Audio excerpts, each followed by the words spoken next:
పెట్లు పట్టిపోతున్నాడు. ఏం చదువులో ఏంటో. ఇంకెన్ని పుస్తకాలు ఉన్నాయో.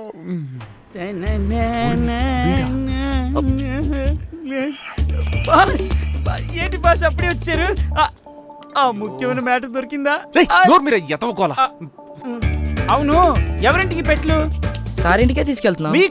మీకెందుకు భాష 2 పెట్లు? అది ఇంట్లో చాలా బుక్స్ ఉన్నాయి, లైబ్రరీకి డొనేషన్ ఇద్దామని. తమ్ముడు నువ్వు వెళ్ళరా, బాస్కి నేను హెల్ప్ చేస్తాలే. సార్ ఇదిగో. ఆగండి బాస్, డోర్ డెలివరీ ఫ్రీ కదరా? అయితే డబ్బులు ఎందుకు ఇవ్వాలరా నీకు? అవసరమా? దీన్ని లంచం అంటారు తెలుసా? పోరా. వీళ్ళంతా ఇంతే బాస్, డబ్బు లేకపోతే బూతులు తిడతారు. నేను హెల్ప్ చేస్తాగా, అలా చూస్తారేంటి సార్? మీరు కూడా చేయండి అంతే, ఇంకా టెన్షన్ ఏంటి? రండి.